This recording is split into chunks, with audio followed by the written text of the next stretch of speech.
Welcome everybody to the candidate forum for the Windham Southeast School District Board elections. My name is Melanie Winters. I'm with the Brattleboro Reformer, and Jeff Potter from the Commons and I will be tag teaming on the questions with help from Cindy Jerome, who's going to be our moderator this evening. And I will turn it over to Jeff. Excuse me. Thank you so much, Melanie. We are all glad that you are with us. And as a reminder, this event is being recorded thanks to our friends at BCTV. It will be available for consumption later for those who cannot be here with us. And we hope that that this will be a really valuable resource for our voters, especially given how confusing this whole structure is for people. And I really appreciate your being here. We've got a, give me a second here. Just as a reminder for when and how to vote, early voting is in progress now, and you can contact your respective town clerks for more information, or go to the Secretary of State's My Voter page at mvp.vermont.gov. In-person voting on town meeting day on Tuesday, March 7th takes place in 4 district towns at slightly different times. Brattleboro, 7 a.m. starts. Guilford, 10 a.m., Dummerston, 8 a.m., and Putney, 10 a.m., and everybody ends at 7 p.m., no matter when they started. And the all of this information and exact addresses for polling locations can be found at the website, which is bit.ly. Oh God, I got the long one here. I'll put that in the notes, and that everybody who needs it, we will make sure that you have it. I apologize for that. I should have been more on the ball with that.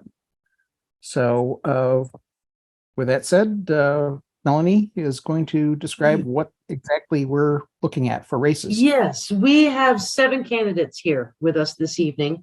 There are 4 open seats that we're looking at. We have 4 candidates from Brattleboro looking to fill 2 seats in Brattleboro. We have 2 candidates for the 1 seat in Dummerston and 1 candidate for the 1 seat in Putney. I do think it's important to note that all voters in all 4 towns can elect all representatives on the ballot. So you don't just vote for the ones in your own town, you vote for all of those on the ballot. Again, there are 7 candidates seeking 4 open seats. And I think that should cover it. Jeff, we ready to turn this over to Cynthia? Yeah. Yep. One thing that I think we should emphasize too is that even though your town has a representative, every representative represents everybody, and not just the people in your town. Right. I'm correct about that. Is that? Yes. Is that correct? Yes. Okay. Want to make sure this is we're still getting used to all of this. So with that said, it's my pleasure to introduce Cindy Jerome, who is the moderator of the town of Dummerston and who graciously has agreed to apply her moderating skills to this event for us. Thanks, Cindy, and take it away. Thank you, Jeff, and thank you all for the honor of being with you here this evening. I do want to give a few ground rules and suggestions about how we'll pull this off. First, there is a culture of respect at this meeting tonight. Ground rules include that this is not a space where candidates question or raise concerns about each other. Instead, they introduce themselves and then they answer questions from Melanie and Jeff from the newspapers. And then also we hope to have time for the public to ask questions as well. Anyone who wants to speak should address me, the moderator, rather than someone else. Each candidate will have 3 minutes to introduce themselves and why they're running for the school board. Then the Commons and the Reformer will each ask an opening question for each candidate to answer, and each candidate will have 2 minutes to answer. At the end of each of those time periods, the 3 minutes and the 2 minutes, you will be alerted by someone saying time to let you know when your time is up. And then the public will be invited to ask questions, and each candidate who wishes to answer will get 2 minutes to respond to that question. So we ask you all to stay muted and keep your video off unless you are a candidate or unless you've been called upon to ask a question. If you are joining by phone, you can press *6 to unmute yourself if you're called upon to ask a question, and then *6 again to mute yourself. If you are participating via video on Zoom, please type your question into the chat function and we'll pull questions from there. If you're participating by phone and wish to ask a question, you can raise your hand by pressing *9. So let's get started with the candidate introductions. I do want to emphasize again, you should pay attention to them all, because all voters in all 4 towns elect all representatives, not just the ones who are running to represent your town on the school board. So I'm going to start with the race between Robin Morgan and Ricky Rosati. They are running for the 1 year remaining on the 3-year term that David Scholes gave up some time ago, several months ago. So this is for one of the 2 Brattleboro seats. So I'm going to go in alphabetical order, which means I'm going to first start with Robin Morgan to introduce yourself. Robin, if you'll unmute. Thank you, Cindy. So just to introduce myself, I'm Robin Morgan. I have been living in Brattleboro since 2010. I moved here from Illinois with my husband and my family, which at that time was 1 child, and now there's 3. And we, I started getting involved in the schools when my oldest kiddo and was involved as a volunteer, and that escalated to serving on the Brattleboro Town School Board for the last couple of years of its existence. And so I had a chance to get to know all 3 of our town schools and our town and EES, the early childhood services, pretty well during that time, and have continued to be really interested in what the board is doing as it merged with the other 3 towns.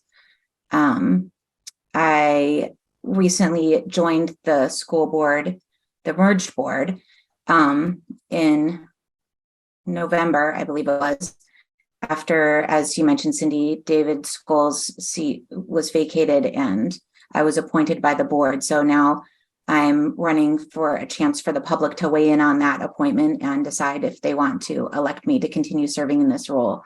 I feel like I have really received a lot of training and information from the board in this relatively short time that I've served.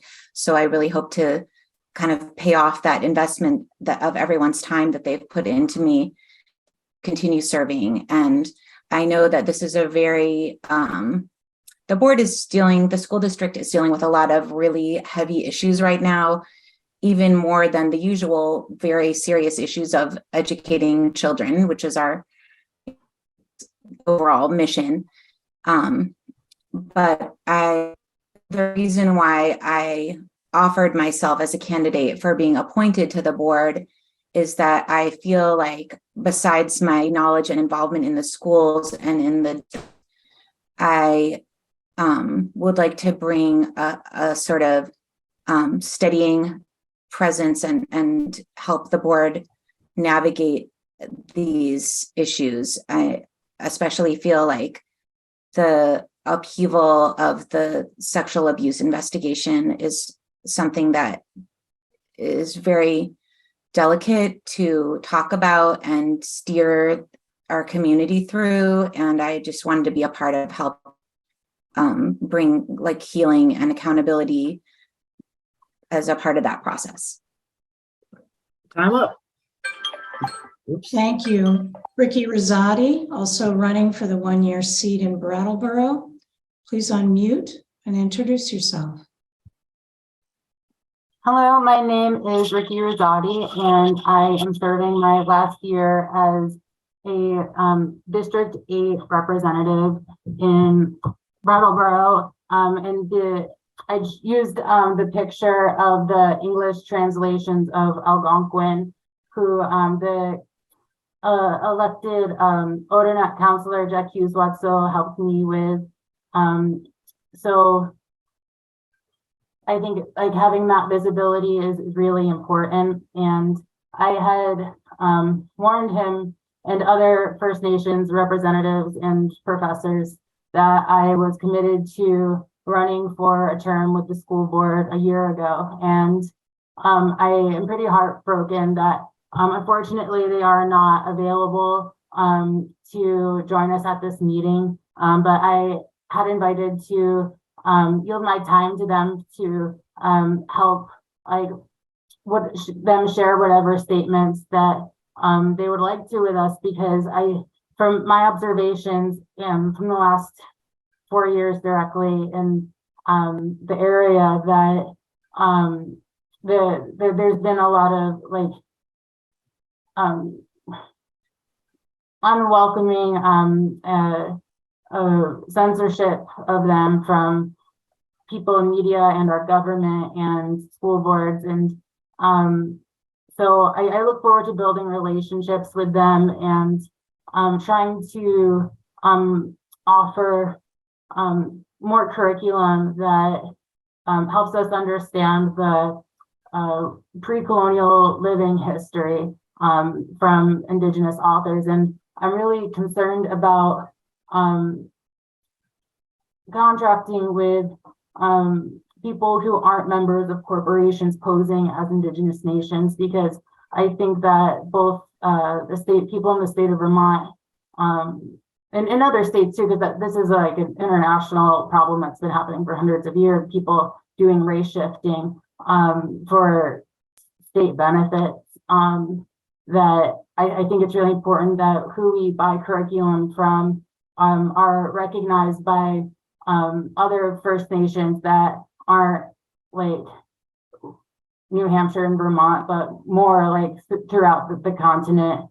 And so for the last 3 years, I was appointed onto the district representative steering committee, and I was made the chair of the subcommittee on education, which I spent a lot of time reporting on how there's a lot of opportunity for people to get youth more engaged with municipal governance, and it make our meetings more accessible to everybody. And so I think that there's a lot of administrative skills that I know I've been offering, and I'm really grateful that Time's up, please.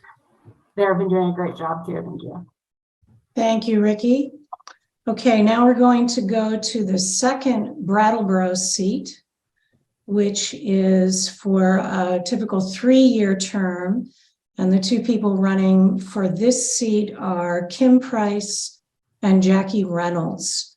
We'll start with Kim Price, please. Good evening, everybody. And first of all, just wanted to thank Cindy for moderating, Melanie and Jeff for organizing all of this, and also Jamie and the other volunteers that helped organize this as well. We appreciate all of your help in setting this up so that we can speak to the community. My name is Kimberly Price. I was actually born and raised here in Brattleboro, multi-generational family. And I lived here through college, moved away after I graduated from college, and lived out of state for a number of years, and then moved back in about 12 years ago to finish raising my two sons. They went through our elementary schools, the middle schools, UHS, and really thrived in this community. I've always felt that our towns have very strong wills to have the best education for our children, and really saw that come to fruition with my two boys. I was previously on the Brattleboro Town School Board from 2014 to 2019 when the boards merged. I was on multiple committees during my tenure on the board. Finance committee, worked with EES, a whole bunch of those. And currently I am on the board for Community House and have been on that for 2 years, working with the general and special education that we need for some of our more higher risk students in our communities. And I've been very fortunate to work with a lot of the current administrators and have a very strong connection with them, and really wanted to be, to run for the position just so that I could get back into helping the community and helping the school system with everything that the schools are going through at this moment. And just felt that after having taken a break, I have fresh eyes, but I still have the experience to make a difference on the school boards. And that's pretty much it.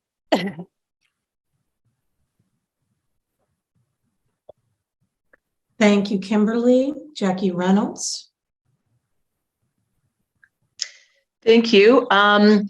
I want to thank everybody involved in organizing this, but I also want to thank Kimberly Price, because I'm thrilled that you're running. I feel like for this particular seat, it's a win either way. And that's a great feeling.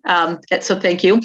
I am running again. I served on this board in 2021 and 2022, and it was a steep learning curve, and it took a while for me to really understand what things are in the scope and purview of the board and what things are not. And we did have one crisis after another during that time, as you all know, which I think really made it harder to kind of hone in on those things that we needed to be focusing on. And then having had a year off from it, I think that I have a better understanding than ever of what things the board needs to focus on. And the reason I think that, there have been issues between the board and the administration and the community as far as messaging and not being on the same page and maybe not having the same priorities. I think, the board has necessary functions that sort of are supposed to serve as a bulwark, if you will, between activism, which there's a lot of in this community, and it's very important, but then also the fiduciary responsibility of the board, which is something that is totally different. So I guess I would say I'm specifically running again because it is very important that we don't lose sight of that the things that we must do to support the schools are not necessarily aligned with an activist agenda. And I do want to give an example so that I can make sense of what I've just said. I worked on the Academy School project on overseeing that and, the bids and everything to get it done. And I was super excited about the project, and I'm very happy with it now. And it was specifically important to me because that building is being used for special education where they didn't have an appropriate building before. But there were board members at that time that really wanted us to put the brakes on the project so that we could think about getting a composting toilet in the facility, which is something that you actually just can't do with like building codes in Vermont. So it was a great idea, but it's an example of activism. Like, let's have a composting toilet. It's a great thing, but it's something we actually can't do. And the idea of stalling a project that was part of the fiduciary responsibility of the board, the two ideas didn't jive. And I think that there are a lot of instances of that. It's very important for all of us as a board to really hone in on what it is that we do as board members in support of the school. And I would like to be somebody that is helping to keep an eye on that and work cooperatively with the administrators. And there's some new board members that I'm really excited to work with that I didn't work with before. So I hope to join this group once again. Thanks. Thank you, Jackie. Okay, now we're going to move on to the Dummerston seat. Again, you'll all be voting on this election as well. And this is Michelle Luchin Green and Eva Nolan. And I'm going to call on Michelle first, still doing alphabetical by last name. Michelle Luchin Green, please go ahead. You said my name really well. Thank you, Cindy. Hi, everyone. I'm Michelle from Dummerston. I have 4 kids in our school system, 3rd grader, 5th grader, 8th grader, and 12th grader. And I've been on the board for the last 3 years. When I joined the board 3 years ago, I didn't seek out a seat. I didn't have a platform or an agenda to the board. My community asked me to run for the seat. And I knew enough that I probably didn't know what I was getting into, but which I was right. It's a lot, huge learning curve, as Jackie just shared. But for me in that moment, there was a need. And I was coming from a place of having so much gratitude. I think that public education is so important, and our schools and the people in our schools work, they have so much influence. They're helping me raise my children. They are creating influence for children. They will be the best role models some children will ever have. And, they are cultivating these future generations, and I want to support them and I want them to feel valued. And so it seemed like this really little thing that I could do. If this was what I could do to step forward, then I was going to do it. And so I joined the board with a really open mind and an open heart, ready to serve. And I've taken it really serious. I've done a lot of good work. I've, been part of the communication council with Ruby and Robin, and we've done a lot of work on outreach and making sure voters have information. I sat on the finance committee with Jackie, and as she was saying, that work is so important because if you really want to have goals about growth, you need to know, how do we assess need? How do we pay for things? How do we then provide more services through an equitable lens, so it's fair? And so it takes time to learn these things. I've sat on the SU board for 3 years. I was the vice chair and then the chair. And I used my time to immediately begin working with our administrators. And I wanted our priority to be that we were supporting our superintendent's success. I also saw some dysfunction in the way that we were working together. I think you don't have a new governing board come to life very often. And we were merged. And then we had COVID, and we had a new superintendent, and then we had another superintendent. And so we just needed to start coming together and looking at ways to strategize, to collaborate. And I think that has been really important. I'm really excited about the direction that the board is going in right now. I think we have a lot of really bright, caring people, and we're starting to have really meaningful conversations about our values and how to be strategic in being effective. So I'm grateful to be here. I care. That's what it comes down to. I'm enough that I want to go through. So thank you. Thank you, Michelle. And now on to Eva Nolan. Eva, if you'll unmute yourself. Sorry. Thank you, everybody, for setting this up. And thank you, Cindy, for moderating. My name is Eva Nolan. I am the mother of 2 boys. I received my bachelor's degree in criminal justice from Eastern Nazarene College. I was a community outreach, awareness, and prevention educator with Boston Area Rape Crisis Center. Completed my crisis intervention training through BARC, and during that time, I was able to receive specialized training in outreach, creating kitchen table discussions about rape culture and bystander intervention, providing prevention information about services in the community. I have worked with adolescents, college students, teachers to facilitate change in environments culture. In my personal life, I practice transcendental meditation, and I'm also right now completing a 200-hour yoga teacher certification course.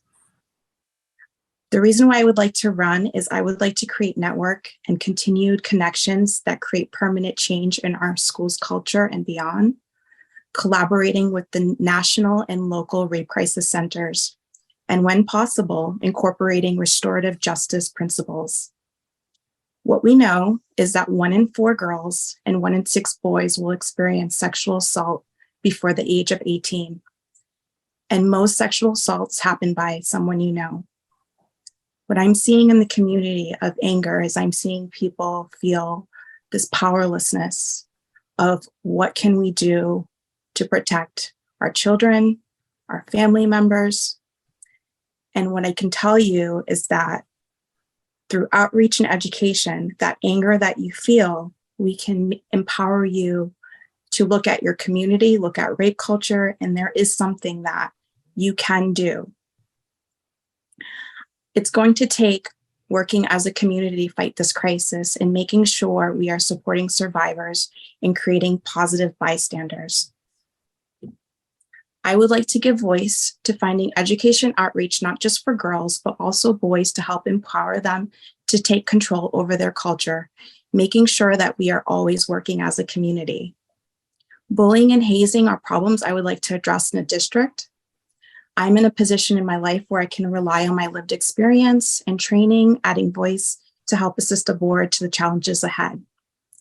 I look forward to working with the board, teachers, parents, administrators, and students. And I thank everybody for this opportunity. Thank you. Thank you, Eva. I'll mention now that Guilford, their 1 seat is not up for election this year, which is why they're not participating. So we'll move to our last one from Putney. There is 1 seat there and 1 person running. So Ruby McAdoo is running unopposed for this seat, and we welcome her introduction. Thank you. I have the benefit of going last, and so I can second everybody else in thanking those who were put on this forum. Thank you so much for the opportunity. My name is Ruby McAdoo. I live in Putney, and I have 2 children who attend Putney Central School, and we love it there. My kids are Pakistani American Muslim children, and so I have a particular personal attention to inclusivity. And I've been very happy with how the district has supported and welcomed our family and my kids. So the reason that I'm running for the WSESD school board is that I've always felt a strong pull towards civic engagement and responsibility, and felt that there would come a time when my kids were in school that I would actually have time to focus on giving myself to the work of the school board. And now really is the time. I thought maybe the time was 3 years ago, and thank God I didn't run, because all of my attention was on being a parent during COVID. And now I feel like my feet are back on the ground, and my kids are really thriving in school. So I have the time and the ability to focus my attention on the work of the school board. I have been following the work of the school board since the merger in 2018, and have been very committed within my own community of Putney. I've been on the leadership council at Putney Central since inception. And ultimately, I think that what I can bring to the school board, I have a strong commitment to supporting systems of governance. I've worked with food co-ops locally, particularly the Putney Food Co-op, supporting them with administrative work around their governance. And I think that I have skills that would be beneficial in continuing that work with the school board. I also really believe firmly in diplomacy and decorum. And those are 2 words that for me, they have a lot of weight. And I think that this board has been struggling with that of late. And that has been, there are a lot of circumstances that have caused that to happen. But I'd like to bring that sense of decorum and diplomacy in my own work on the board. So thank you. Thank you, Ruby. And I'd like to correct a mistake that I made earlier. Both Guilford and Putney have 2 seats on the board, but right now Guilford has none up for election and Putney just has 1. So thank you to Jamie for that information. So now it's time for us to move to questions from the Reformer and the Commons. Melanie and Jeff, who's going first? I'll start. Okay. Are we gonna do the alphabetical thing again? I think we'll probably go in the same order that we've already gone. And so if you want to ask your question, I'll call on people, and if they want to answer, they can. Okay. And they'll have 2 minutes. This is for all of the candidates. I'd like you to zero in on the top 1 or 2 issues facing the Windham Southeast schools and how you would address those issues. So we'll start with Robin Morgan. Thanks, Melanie and Cindy. I think that our top issue always is going to be providing a quality education for our students. And all of the other things that are going on are next to that. And I think as far as providing quality education, we have some really great systems and educators in place. So as far as my role on the board,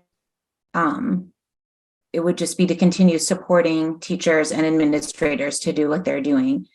As far as struggles that the board is facing and that need more of a change in how we're doing things to address them, I think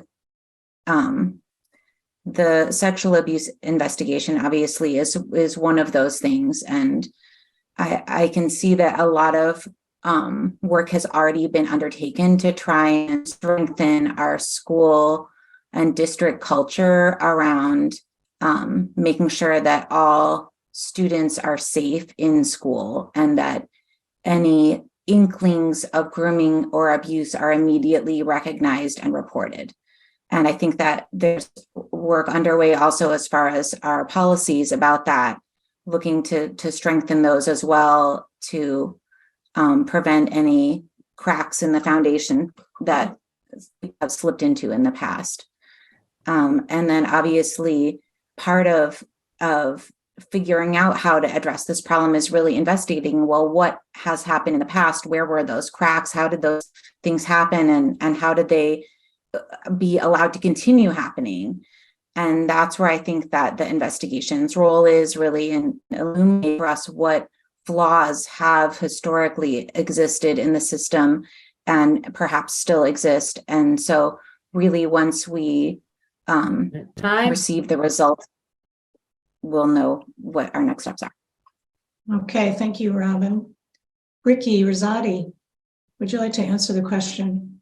Yeah, so there are just like endless opportunities, but I think that when we try to focus on like what are some of the foundational changes we can make that will unfold into more democracy, like our annual budget that the school board presents to the public is now about like $60 million, and the public are only allowed to vote yes or no against it. And it's like, I don't know when people have ever voted no against it, but that's something I do need to do my homework more on. But like our district representatives, we have articles for our about like $20 million budget every year. So like we discuss each line in it, and I wish that we allowed the public to vote on that budget with articles as well, so they can decide and nitpick about what they want their taxes invested into. And another like systemic thing that we can focus on is getting more affirmative action and accountability and transparency about our employment process, and I'm looking at like the demographics and our hiring process, so we can enable more diversity here. I'm also looking about like how we can do an audit of the authors that we have invested into with our curriculum so far.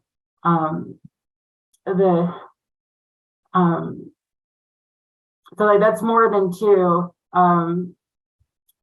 I know that like we've been working on the school animal policy to enable people with service animals, and eventually getting waste stations on site too, which I just appreciate. Bye. Okay, thank you. Okay, thank you, Ricky. Next, Kimberly Price.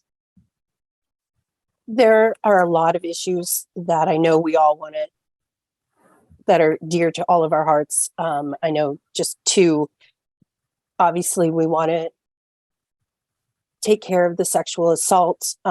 That's a major issue that I know a lot of community members are concerned about, and want to hear what's going on. And I know that the school board has done a lot, and I want to continue working on that, making sure that we're hearing all of the victims' stories through the lawyers, and making sure that we're hearing everybody, and that we're taking the time to make sure everybody is able to tell their story that they need to tell, and just making sure that we're completing this job properly for all of the victims involved, and making sure that we hold ourselves responsible for making sure that it is done properly.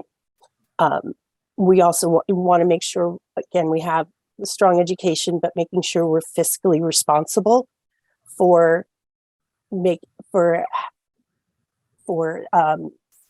that education we want, are the best bang for our buck.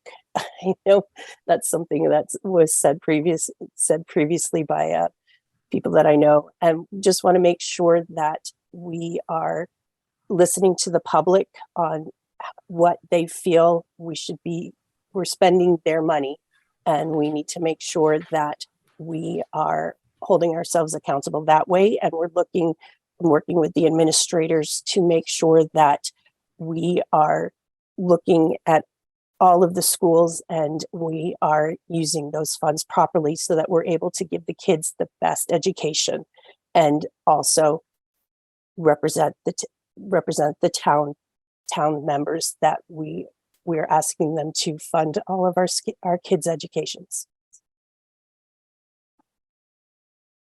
Melanie, did I see you say time? Yeah, time. Yeah, I was letting her Okay. finish the sentence, but yeah. Thank you, Kimberly. Next up is Jackie Reynolds. Thank you, Cindy. I would agree with most others that the number one pressing issue does have to do with the sexual assault investigation. And I would call that overall a part of the culture of our school system that definitely needs a shift, that has been undergoing a shift. But I think continuing the work that the board has been doing, and the 360 evaluations that have happened, and then also the climate surveys that have been done, really leaning into that data and learning the lessons that we can learn from it, and seeing what we can really do to change the culture in the school, because bullying is a part of that, and not reporting sexual assaults is a part of that, and many other things. So I guess, yeah, number one is that. And then number two issue for the district for me is what we are calling the ESSER cliff. A lot of the ESSER funds, the COVID funding that all the districts received, a lot of that money was used to create new positions that are critically important.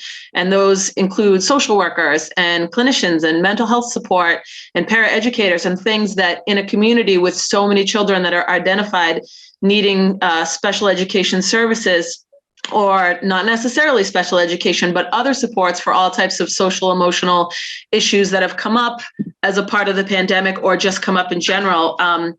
I can't look at all those positions that have been created and think of any that we don't actually critically need. So I think it's really important for the board to have a lot of board members on the finance committee paying attention, talking with the administrators about how can we support you and, make sure we can get the funding for those positions to continue, because while it is also critically important for our children to be successful academically, it is not possible for children to be successful academically if they're having a giant social emotional disconnect, which many of our kids are. So definitely second issue for me is rerouting of those positions that were created with the ESSER funds, because we really can't lose them. Thanks. Thank you, Jackie. Next up is Michelle Lucian Green. Yeah. So kind of piggybacking off what Jackie just said, I would agree. I think that probably the most significant issue right now on the table is really not the boards to figure out with our administrators, but it is meeting student needs since COVID. We have kids are all over the place. Our teachers are doing a great job, but they are being challenged to differentiate for student needs like we've never seen, heightened social emotional needs. And so I think that that's the biggest priority. And I think giving our administrators time and space, they're newly collaborating and finding ways to expand services without spending more money. We're seeing it in real time. That ESSER Cliff, we're seeing them put social workers into our general funds and not raise our budget. And it was money that came with the relief funds. So I believe that they could do it, but I think that that is our number one priority. And sort of, I guess, from a board perspective, I'm just thinking that I do think that we struggle with our relationships with each other and our community. And I think that there is a lot of distrust that has happened in many formulas. And I think that the answer to that is really just in starting to sit together. And this is hard. We don't look into each other's eyes, but to start moving forward with honesty and transparency and creating healthy communication channels and healthy accountability measures that support, the people are working for their growth, so they have an understanding of expectations, to have clear protocols. I think all of that type of stuff cuts out the miscommunication piece, and we'll all start working more cohesively together and be able to set a better example.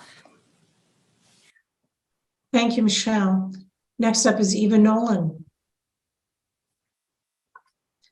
Eva, you need to unmute. I keep forgetting. I'm sorry. So the number one, the first one is the sexual assault and harassment allegations.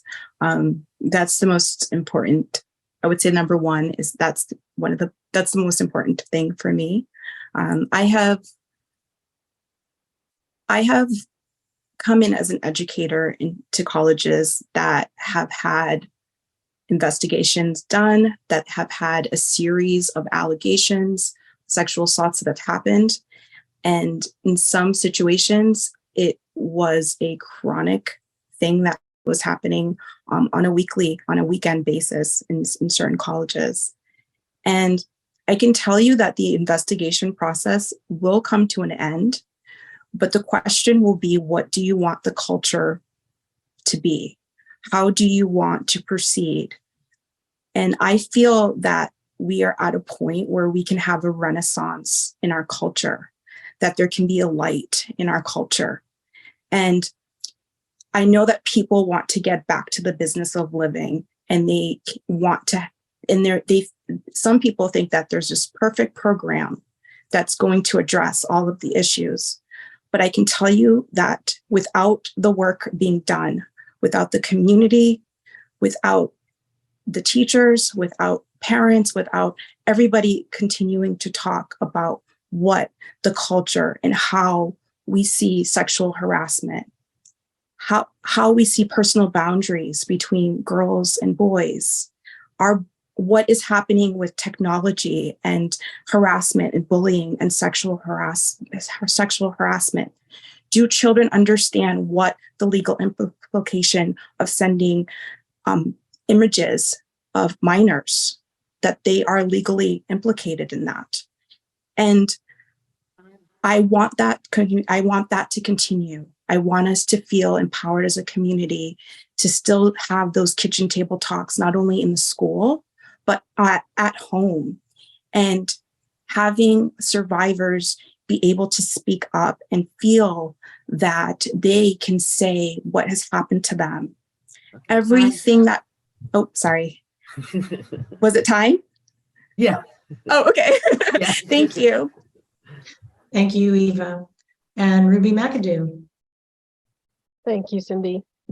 I think one pressing issue facing our district schools is equity. I think equity, there are kind of two arms to equity that I see.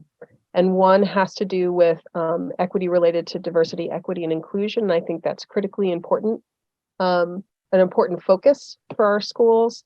But also there's programmatic and performance equity. So what that would mean is we're a fairly newly merged district, and each of our schools has different needs and needs different things. How are we as a district serving those needs? Are we doing it in an equitable fashion? Are all of the middle schools in our district prepared appropriately for high school? Or is there some inequity in terms of how we are preparing our children? I think those are questions that unfortunately we merged and then we were thrown into the pool of COVID, and we've been hit over the head with the many of the issues that the board is facing now that are critically important. But equity from a performance or programmatic perspective, I think is really at the center of much of what the board should be focusing on in terms of moving forward. And then the second point that I would say mirrors a little bit what Jackie said, in part because both of us served on the Independent Budget Review Committee, and which is a plug for all of us in our district to serve on that committee, one person from each town. But the budget concerns that Jackie mentioned, that Michelle mentioned, are real. And the flavor of it that I would bring is that we have to increase our budget awareness. So we as a district, the members of our district need to understand the budget and vote on it.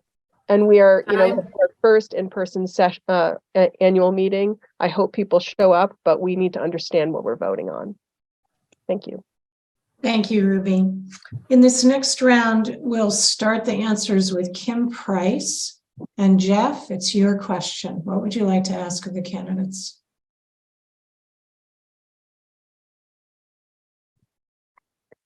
Sorry, I should have thought to unmute first.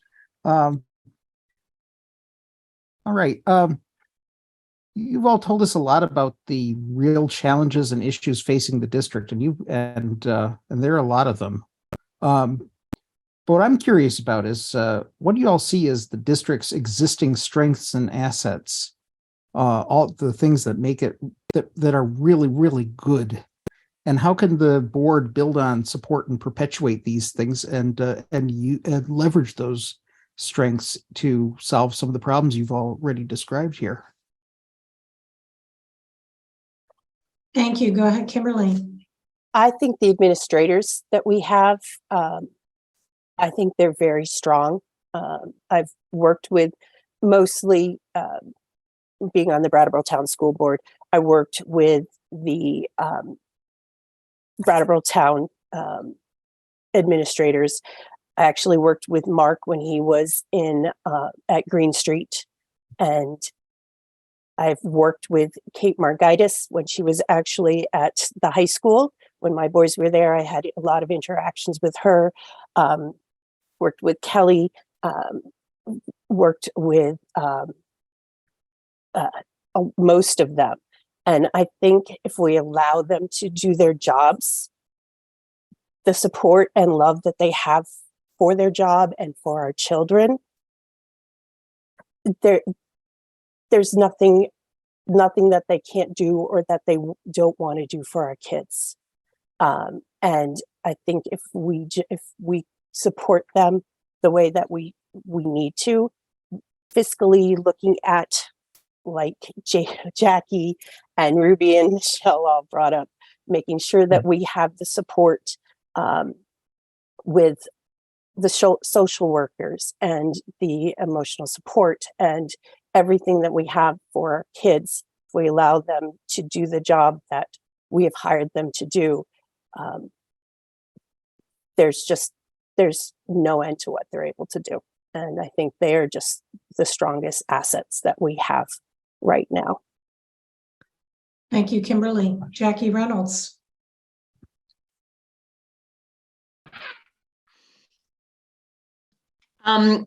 I mean, I would really agree with what Kim just said. We have really strong administrators. We've seen a lot of turnover of really critical positions these last few years. That definitely gave me a lot of concern, only to have somebody really excellent and often somebody that already worked for the district fill that role. So I'm a big fan of the process that is promoting from within and seeing the strengths in the people that you have.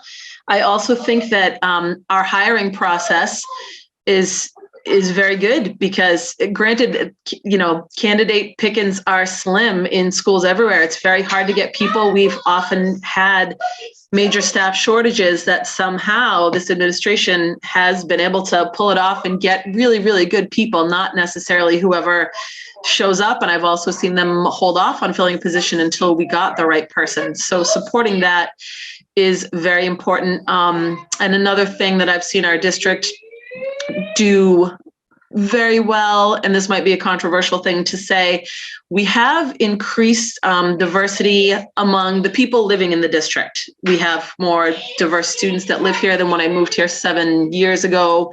We have more diverse board members. We have student reps that come to the board that are more diverse. We're not quite seeing that among district staff yet, but it is something that people are looking at and strategizing and figuring out how we can just make this community more attractive for a more diverse population. So while I won't pat us on the back and say we've done an excellent job, everybody in the district, it's like an important shared value.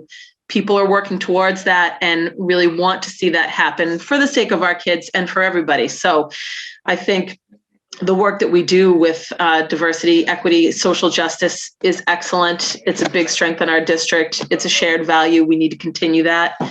And what else do we do well? I really think that our organization of, again, to go back to finance You're stuff. muted, Melanie.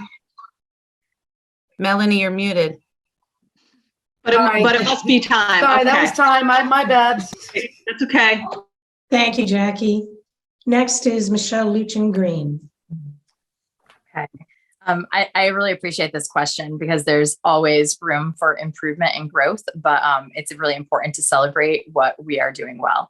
And I'm going to go right along with this. We have amazing staff. We have amazing teams, an administrative team and staff, and I can prove it because we have been doing surveys and to climate surveys. And the best thing that I saw was that some of our highest numbers was questions to students of all ages, including high school. Do you go to school? Do you, if you were upset, would your teacher care? Would anybody notice? Would your principal care? And those were the highest scores that we got. And that is really the heart of our schools. Like the people in the schools care and our kids know that. So we can keep working on other things when we have great people that are invested and our children feel safe with those people. So that's just excellent. And I think that we can continue to support them by appreciating them, by making sure that when they come into a boardroom, we're celebrating their work. And doesn't mean that we don't ask tough questions or, whatever, but we want to make sure that they have a healthy work-life balance, because if they're thriving, then we all thrive. So that is one thing. And our school culture is, we've got it going on in Vermont. Our kids are gardening. Our kids are eating local foods. They're growing mushrooms. Like they have music and art, and they're skiing on the week. Like the schools are doing an excellent job and in creating a culture that I think really represents and mirrors what our community's values are in that sense. And I think I'm watching it expand. I'm watching the schools work together and learn from each other and talk about modeling, from Putney's food program and looking at how you do after school sports. And now we're mirroring that. So these are things that they're really doing great. And they're things that keep kids engaged and make school fun. And that's how you have good student outcome. Thank you, Michelle. Eva Nolan. So I feel that what we're doing well is food access and reaching out, making sure that marginalized communities have access to food, especially during COVID. I thought we did a really, really excellent job at that. The other aspect is the access to mental health, I think has been tremendous in making sure that children have access to mental health, especially regarding to PTSD. And I also like the fact that our administrators are able to hear different perspectives, as in creativity of doing different things. One of the things I was really excited to learn about was learning about the student satisfaction survey and data-informed decision. And I feel like it was a really, really great start. I think it can get more detailed. And I think as things get more detailed as to the demographic of the students, of how they feel, I think that we can actually get funding, and that will really help with us losing the COVID funding. So I feel I'm really excited that we are actually moving forward in a data-formed way. And that's it. So thank you. Thank you, Eva. Ruby McAdoo. Thank you. I think a strength is actually within the merged district an opportunity to collaborate across schools in the district. And I say this, took me a little while to settle on this, because there has been, and there continues to be for some people, a pretty healthy amount of skepticism about this merged district. Are we too big? Are we too big for governance purposes? Are we too big in terms of, how many different diverse schools we serve? Is it too much? And I think that skepticism will remain for many of us.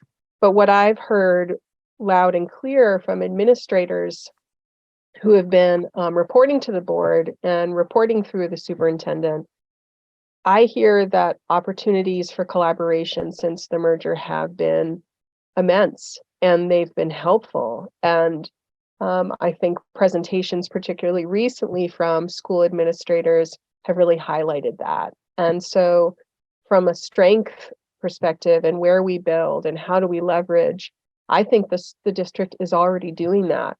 And so shining a light on that as hard as we can is really important. And I'm not, that's not to say the skepticism around the merger isn't real. Like the questions, the concerns, how do we deal with these challenges is real. But I think that the benefits and the things that have been positive are really tangible, and they're great stories that can be woven into the story of who we are as a district. Thank you, Ruby. Robin Morgan.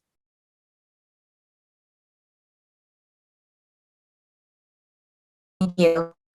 I echoing what a lot of other folks have said, I feel like our biggest strength as a district is the people who work in our schools and the families who are engaged in participating in that. And some of the school staff that we have that are so crucial to the success of our students are not just the administrators at the helm, but also all of the teachers, the counselors, the social workers. And I think that's where a lot of the survival of our district is happening right now, is in those counseling and support positions, as there's so many kids who are experiencing a lot of challenges, and that's been exacerbated by the pandemic.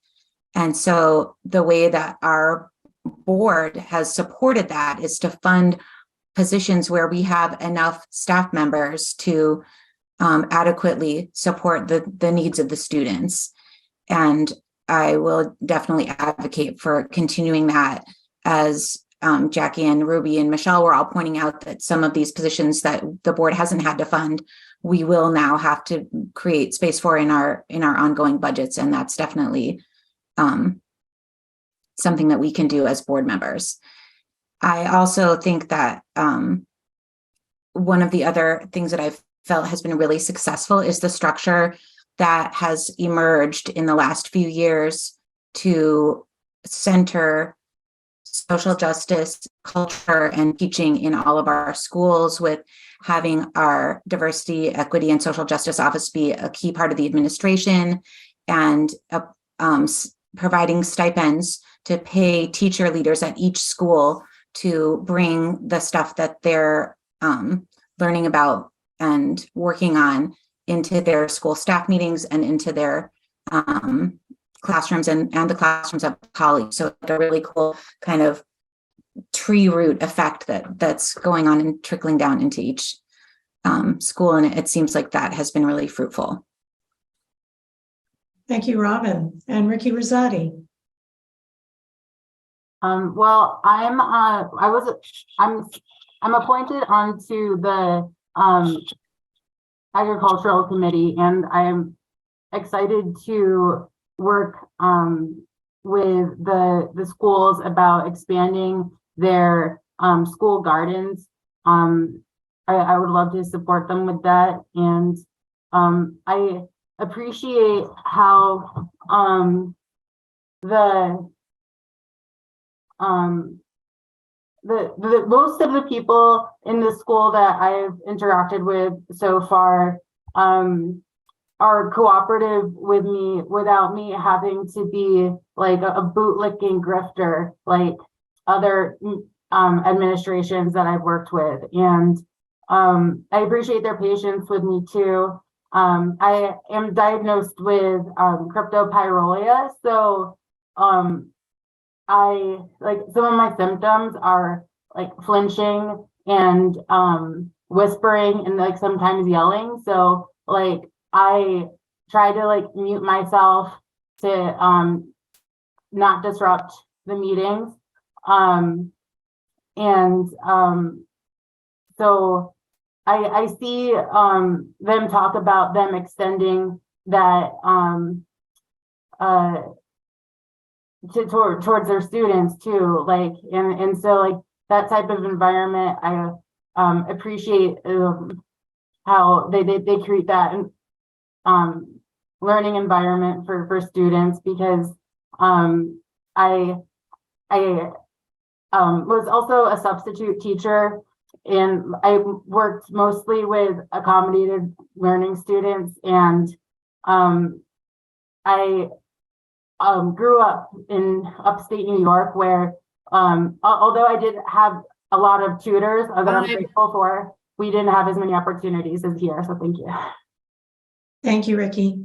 In the next round, I'm going to start with Michelle Luchin-Green. I have 2 questions from the public. I'd like to get to both of them before we need to end. So I'm going to ask each of the candidates to try to limit their answer to 45 seconds so we can squeeze them in. The first is from George Carville. Do you favor returning police officers to the halls of the high school, and why? Michelle, can you start this? Yeah, so this has come before the school board, and we've been provided pretty strong evidence that the current structure that we've adopted, it meets our students' needs. We heard really significant feedback about the presence of officers, and I know that there's strong feelings around this, especially because we had some challenging years. But I kind of keep my opinions about this, and I'm looking at the data.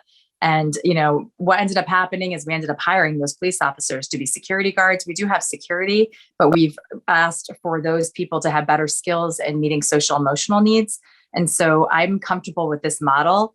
And I think that our administrators and students have been working together to create a safe environment where everyone feels safe and is safe. Thank you, Michelle. Eva Nolan.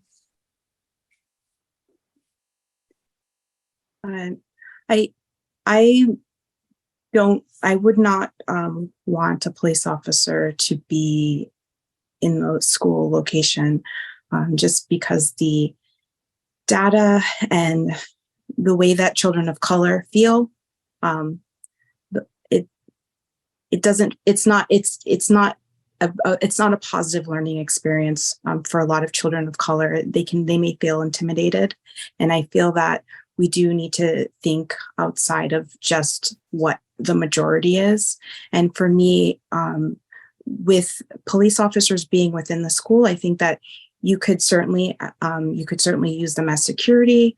You can have them do more detail around the school, but I think having them inside the school right now, I would say my vote would be no. Thank you, Eva. Ruby McAdoo. I think that I agree with both Michelle and Eva. I would not support the return of police officers within the BUHS campus. That being said, I do not have children at BUHS, and I did not participate in BUHS culture when there was a police officer. And therefore, I think work needs to be done to connect with families who may feel like this shift makes their kids more unsafe, whether it's education or what other avenues can happen that will bring back that level of feeling safe for our entire community. I think that's critical. Thank you, Ruby. Going to mix it up a little bit now and call on Ricky before Robin. I'm ready. So, I totally think that the students should vote on that every year. And if the majority say they do want the cops, but like some of the kids don't, I think like there should be accommodations and like they just don't want the cops like in the class that they're in. Like they should be allowed to leave that class and go do something else. I think that like we can negotiate space and share space and keep people separated. It was probably my 45 seconds. It goes by fast. Do I have 10 more seconds? 10 more. Okay. Thank you, Ricky. Robin. Thanks. Yeah, I would agree with the other folks who have said that I would support continuing to not have police presence in schools. It's actually a very data-based decision that school safety is not increased by the presence of police, and a lot of the sort of establishment of that as being a normal thing has happened in reaction to school shootings. And I know, just like all the other people who have kids at BAMS, WRCC, and BUHS, how jarring and upsetting it is to worry about that happening to your kid, as we've had a lot of scares about that this year, I guess none of which turned out to actually be well-founded in a true danger. But it's easy to empathize with the feeling that. Thank you, Robin. Okay. And next I'll call on Jackie Reynolds.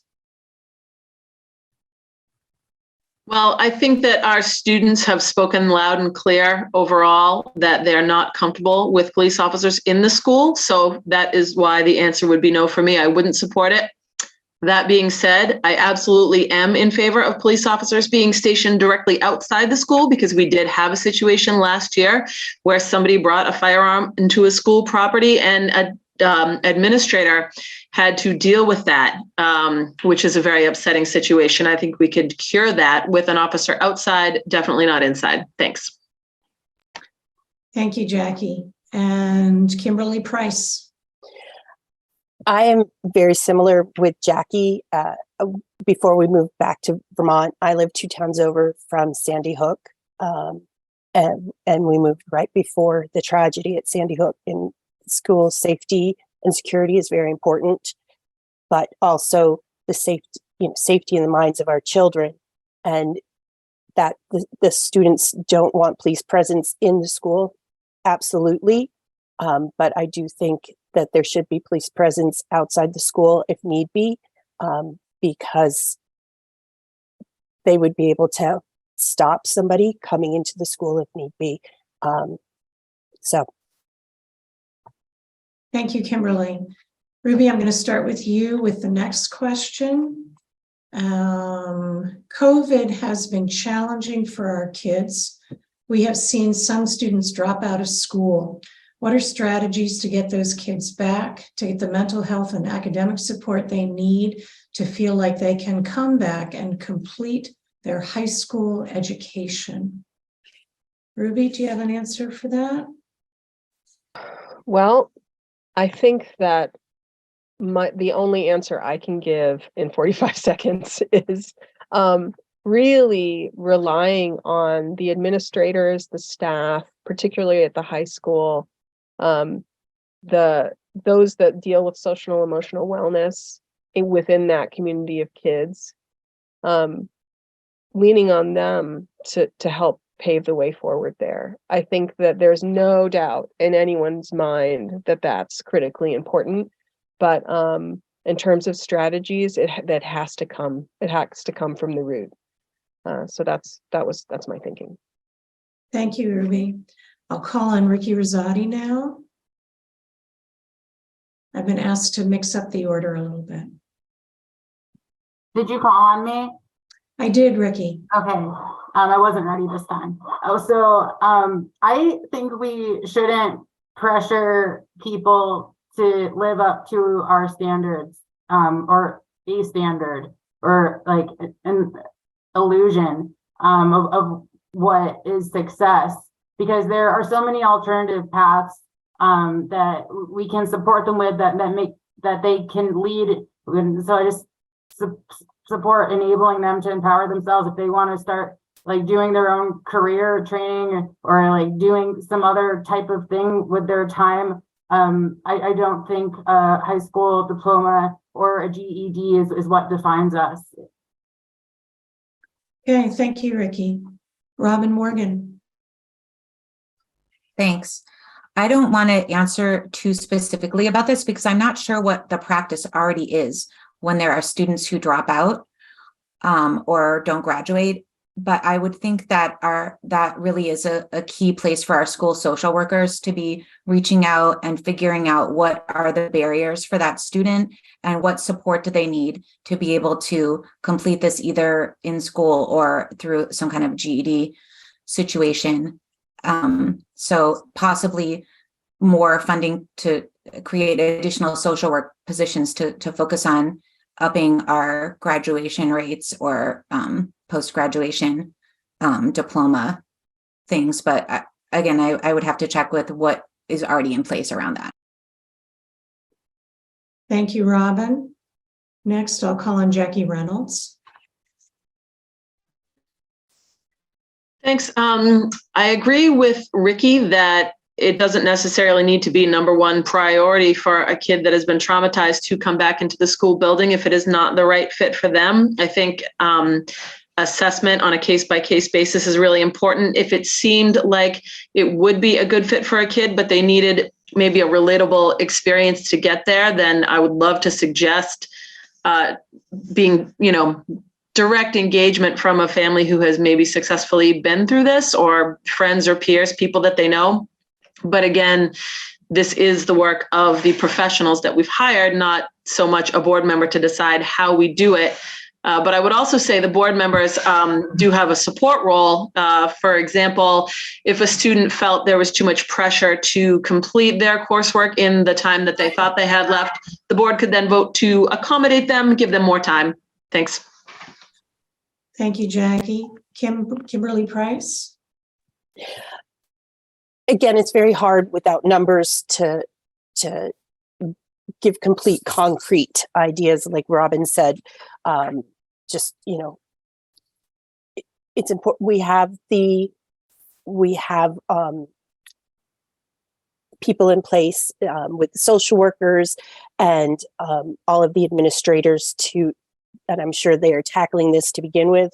But we could set up programs through GED and also apprenticeship programs with trades in the towns for kids that have dropped out, and do a list and do something so they have resources of all of the different options that they have if they've chosen not to come back to school, so that we're able to support them even though they're not currently a student, and give them the other options that are out there in the community. Thank you, Kimberly. Eva Nolan.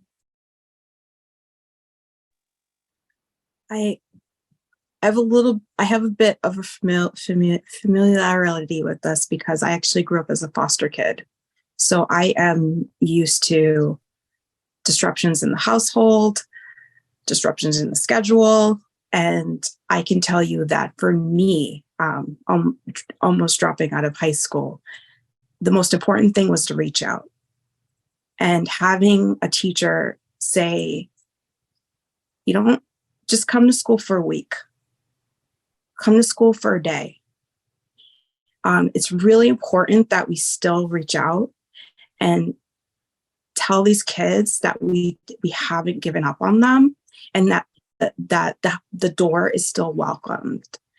Because having a GED, having a high school diploma, it's going to change the trajectory of your life. It changed my trajectory of my life. I was able to get my bachelor's degree, working 3 jobs. So, and my teacher, the teacher that reached out to me was Mrs. Walters. She gave, sorry, thank you. Thank you, Eva. And finally, Michelle Luton Green.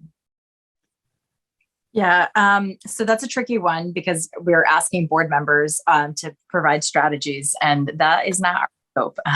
It actually is in the hands of our administrative team. I'm not qualified to really start weighing in on this. I can tell you that examples that I've seen leniency with policy, I've seen hybrid learning options being offered, and I've seen relationships with the adult education program. And I think that they really are committed to getting kids that diploma because life is so much harder without it. I also will just add that I think that from a board perspective, we have a responsibility to understand how are we identifying at-risk students and and making sure that we understand what intervention looks like from the administrative teacher position so